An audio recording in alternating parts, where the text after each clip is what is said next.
Hi, I have a theory about the cat. In the basement of Murray's Costume Manor lies a scary teleporting cat, and he's weird, and I want to talk about him because, he's a very confusing feline that perplexes me. Despite, half the fandom insisting this guy is incredibly straightforward and you're stupid if you don't get him, and, stop! He's not, okay?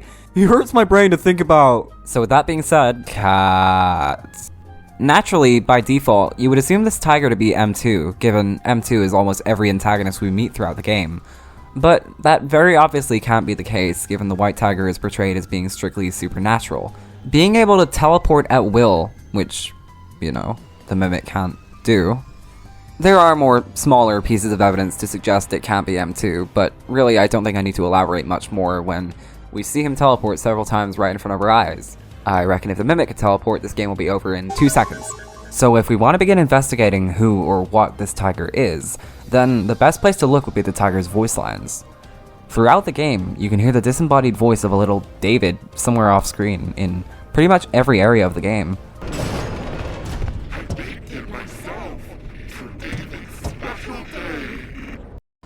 And the area these voice lines play in the most frequently is the room where you face off against the white tiger, in a literal game of cat and mouse. If that's not enough evidence for the David voice belonging to the tiger, then here's some footage I recorded of the voice audibly getting closer when the tiger teleports into my vicinity.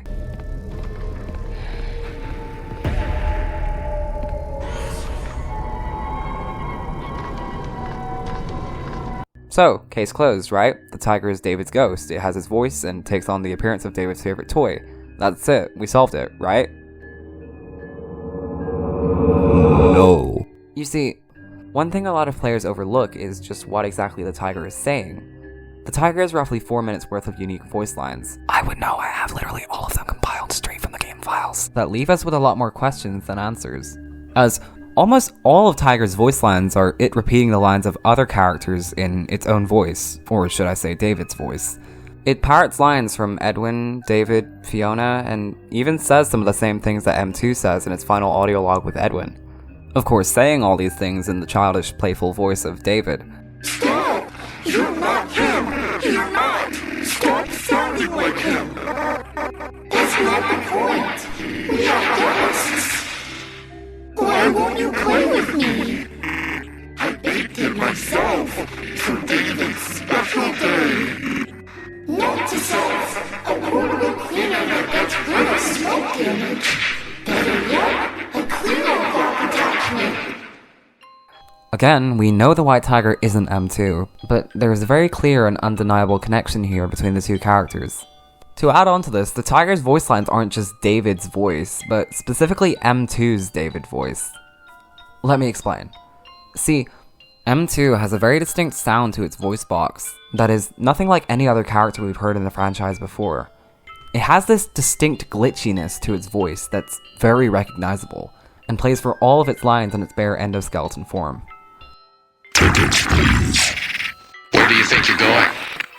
There is damage to my office interior, as well as a small fire. This same glitchiness is present with the white tiger voice lines. And then, in the secret ending, when we hear M2 speaking with David's voice right in front of us, the effects are, of course, identical to the white tiger's. Listen closely. Why won't you play with me?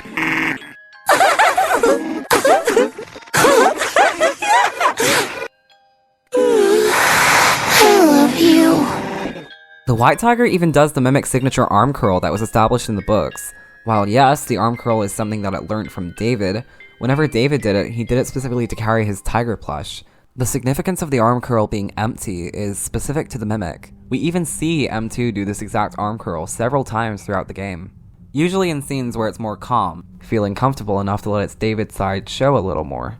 So the white tiger can't be M2 because it's some kind of teleporting apparition, but it likely can't be David either, because it speaks and behaves like M2. So what's going on here? Well, I would like to posit a somewhat out there theory, but just bear with me a moment.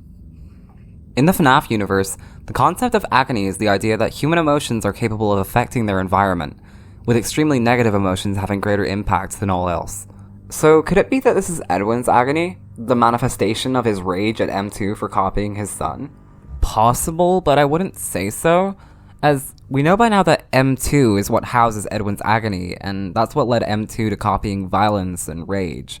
So that got me thinking, hypothetically, were a machine or AI to be sentient in the FNAF universe, specifically being capable of feeling genuine human emotion, then wouldn't that technically mean that their agony could affect the world around it in the same way a human's would? After all, agony is just emotion and memories staining a vessel or location. So let's apply that logic to the Mimic. In Secret of the Mimic, there's not much to imply that the Mimic was sentient prior to being abused.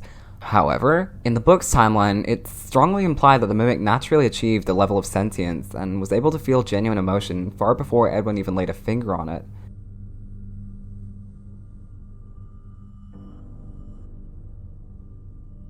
If that somehow still applies to the game's timeline, then M2 absolutely could have had its own agony that affected its environment as a result of being abused by Edwin. And that is what I think the White Tiger is. It's the manifestation of M2's own agony from the day it was abused, essentially serving as a living embodiment of M2's trauma. This is why it speaks and behaves like M2, while also seeming specifically tied to David, because that's who M2 was punished and abused for acting like. The part of itself it's been taught to suppress.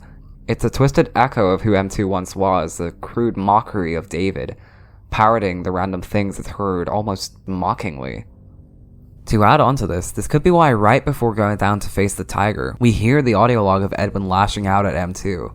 If we assume the location of the audio logs we collect throughout the game corresponds to the areas that they were recorded in, then that would mean M2 was abused in the same general area where we finally come face to face with the tiger. Which could very much be why he's down there, since this is the specific location M2 was destroyed in. The area where the agony from this event would be most strong. This would be far from the first time that agony has been able to manifest as a hostile spirit with no apparent vessel, as by all accounts, that's exactly what seems to be. But I could be mistaken on that one. The shadows have always been a bit of a mystery. So, there we have it. My first full theory video complete. I'm not exactly willing to die on the hill of this theory if any strong evidence against it comes to light, but I am certainly proud of it, and I'm very happy with the conclusion that I came to. If you have any more supporting and or opposing pieces of evidence for it, let me know in the comments below. Or if you just want to share your own interpretation of what you think this cat could be, that's cool too. Let me know if I should do more videos like this. This was really fun to write, and I love being able to talk about things I'm passionate about. Which, wouldn't you know it, happens to be FNAF, and specifically the Mimic and all of his nefarious secrets. Thank you for watching, and goodbye.